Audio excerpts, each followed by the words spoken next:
Hello students, welcome to my channel. This is Dr. Kavita Chauhan from Prerna Coaching Academy, and today I am going to discuss with you 1 mark questions for the chapter The Cold War Era. I have already uploaded 3 more videos related to the explanation of this chapter जिनके links description box में लिखे हुए हैं, तो आप वो video भी देख सकते हैं. And also if you are new to my channel, then do subscribe to my channel. I would be uploading more videos related to the question answers. So stay tuned. Let's start with today's class.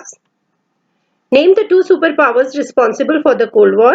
You can see the answer, the USA and the USSR. और आप सबको ये answer पता भी होगा शायद. Next is when did the world become unipolar? Second World War के बाद world got divided into, you can say it was known to be a bipolar world because there were two superpowers influencing the world politics or the social issues, you can say. But when the Soviet Union disintegrated, that time the world became unipolar. Mention the name of the Eastern Alliance led by the Soviet Union. आप सबको पता है, chapter आप पढ़ चुके हो कि alliances form किए थे सुपर पावर्स ने. सोवियत यूनियन ने जो ईस्टर्न अलायंस फॉर्म किया था उसका क्या नाम था? It was the Warsaw Pact. क्यों ये साइन किया गया था और कब साइन किया गया था? So it was created in 1955 with principal function to counter NATO's forces in Europe and it was led by the Soviet Union. NATO जो था वो एक मिलिट्री अलायंस था जो यूएसए ने फॉर्म किया था और या हेड किया था, और उसको काउंटर करने के लिए सोवियत यूनियन ने वार्सा पैक्ट क्रिएट किया. Name the presidents of Soviet Union and USA during Cuban missile crisis. Soviet Union के प्रेसिडेंट थे निकिता क्रुश्चेव और यूएसए के प्रेसिडेंट थे John F Kennedy. The military alliance formed by USA was, मैंने यहाँ पे choices दे दी हैं क्योंकि एमसीक्यूज आएंगे तो उसका भी आपको एक आइडिया होना चाहिए कैसे पूछा जाता है. सो यहाँ पे आंसर है C2. When did the Second World War come to an end? जब यूएसए ने एटॉमिक बॉम्ब्स ड्रॉप किए थे जापानीज सिटीज पे जिनके नेम्स थे हिरोशिमा एंड नागासाकी, तो उसके बाद ही आप कह सकते हो सेकेंड वर्ल्ड वॉर एंड हुआ. What is meant by arenas of Cold War? Areas where crisis and war occurred or threatened to occur between the alliance systems but did not cross certain limits. ये वो regions थे या वो areas थे जहाँ पे super powers के बीच में एक क्राइसिस पैदा हो गया था over the ideology or you can say any other issue related to the particular country or the particular region. और लेकिन ये जो एरियाज थे यहाँ पे ये जो क्राइसिस पैदा हुआ ये मतलब कुछ लिमिट्स के अंदर रहा. सो इसीलिए ये एक हॉट वॉर में या डायरेक्ट वॉर में यू कैन से कन्वर्ट नहीं हुआ दोनों सुपर पावर्स के बीच में. Name the major countries which were part of allied and axis powers during WW2 World War II. So the allied powers were USA, Soviet Union, France and Britain, and Axis powers were Germany, Italy and Japan. The First World War had earlier shaken the world from dash to dash. The years are 1914 to 1918. मैंने यहाँ पे एक fill in the blanks भी डाल दिया ताकि आपको idea रहे कि 1 मार्क क्वेश्चंस अब ये नहीं है कि सीधा आपसे सिर्फ डायरेक्ट आंसर मतलब क्वेश्चन पूछा जाएगा, किसी भी फॉर्म में आ सकते हैं. What does the Cold War refer to? It refers to the competition, the tensions and a series of confrontations between the US and Soviet Union. Cold war का मतलब ही ये था कि सोवियत यूनियन और यूएसए के बीच में ये कंपटीशन जो पैदा हो गया था उसकी वजह से कुछ जो टेंशन्स थी या जो दोनों के बीच में कुछ कॉन्फ्रंटेशंस हुई उनको ही नाम दिया गया कोल्ड वॉर का. The dash headed by US represented the ideology of liberal democracy. कौन सा अलायंस था जिसको यूएसए हेड कर रहा था और जो लिबरल डेमोक्रेसी को रिप्रेजेंट करता था? It was the western alliance. USSR की फुल फॉर्म क्या है? इसमें आपको मैंने यहाँ पे 2 चॉइसेस दिए हैं लेकिन वैसे एमसीक्यूज में 4 चॉइसेस होती हैं. So the answer is Union of Soviet Socialist Republics. The dash was the high point of what came to be known as the cold war. Cuban missile crisis जो हुआ था कि क्यूबा में जब Soviet Union ने अपनी missiles place की थी जिसकी वजह से US was in close range of these missiles, तो तब जो था उसको हाई पॉइंट माना गया कोल्ड वॉर का. So it is Cuban Missile Crisis. CENTO की फुल फॉर्म क्या है? The Central Treaty Organization. Mention any 2 consequences of World War II. तो immediately आप कह सकते हो कि वर्ल्ड वॉर खत्म होने के बाद 2 नई पावर्स राइज हुई ग्लोबल स्टेज पे और कोल्ड वॉर की भी शुरुआत हुई. Why was the North Atlantic Treaty Organization also called Western Alliance? NATO को Western Alliance भी क्यों कहा जाता है? Because most countries of Western Europe sided with the US. Sorry, एक question miss कर दिया. What is the full form of SEATO? The full form of SEATO is the Southeast Asian Treaty Organization. Mention the two ideologies which were involved in a major conflict during the Cold War era. Ideologies क्या थी दोनों super powers की जो अलग अलग थी जिसकी वजह से ये जो कॉन्फ्लिक्ट हुआ उसमें आप कह सकते हो कि लिबरल डेमोक्रेसी थी यूएसए की कैपिटलिज्म के साथ साथ और सोवियत यूनियन की थी सोशलिज्म और communism. Who was the president of Cuba during Cuban Missile Crisis? Fidel Castro. Mention the code names of the two atomic bombs dropped on Japanese cities. Hiroshima पे जो atom bomb drop किया गया उसका code name था the little boy. Nagasaki पे जो drop किया गया उसका नाम था the fat man. Which country quarreled with USSR towards the late 1950s and the name is Communist China. Mention the impact of the end of the Cold War. Cold War खत्म होने के जो impact हुए.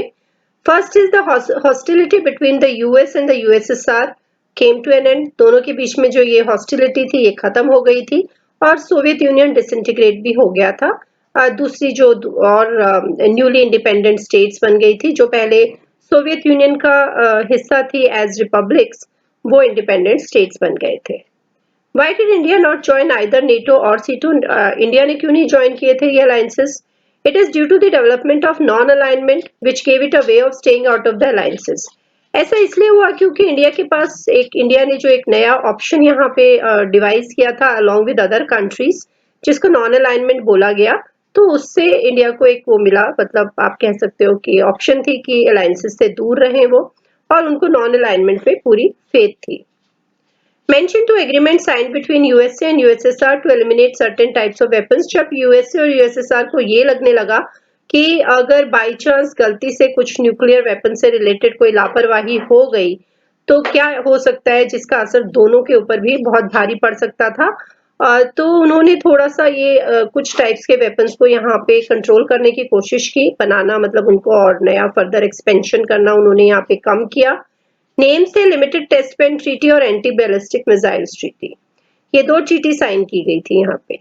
Name any two founders of non align movement कोई भी दो लिख दो. मैंने यहाँ पे लिख दिया है पंडित जवाहरलाल नेहरू एंड गबैल अब्दुल नसीर के बारे में लेकिन बाकी और तीन नेम्स हैं जो आपकी बुक में दिए हुए हैं. When and where was the first NAM summit held? It was held in Belgrade in 1961 and it was attended by 25 member states. What does neutrality refer to? It refers to the policy of staying out of war. What was deterrence relationship between superpowers? इस superpowers के बीच में एक deterrence relationship develop हो गया था. वो क्या था? It refers that both sides have the capacity to retaliate against an attack and to cause so much destruction that neither can afford to initiate war. एक इस तरीके का रिलेशन था यहाँ पे कि दोनों के पास ये कैपेसिटी थी कि वो एक दूसरे के अटैक को रिटेलिएट कर सकते थे और अगर वो ऐसा होता तो बहुत ज्यादा डिस्ट्रक्शन होती.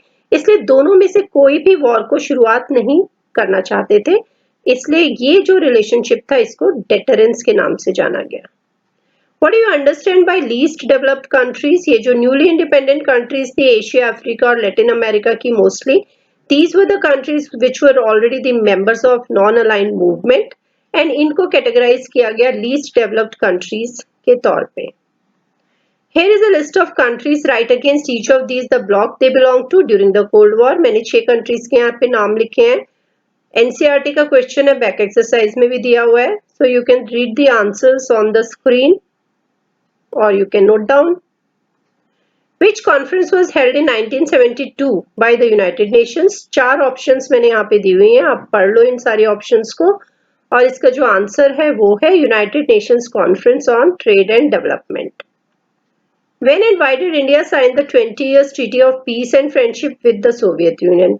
ये जो इंडिया ने ट्रीटी साइन की थी सोवियत यूनियन के साथ इसको बहुत जगहों पे क्रिटिसिज्म इसका देखा गया था लेकिन इंडिया ने ऐसा किया क्यों वो भी हम देख लेते हैं.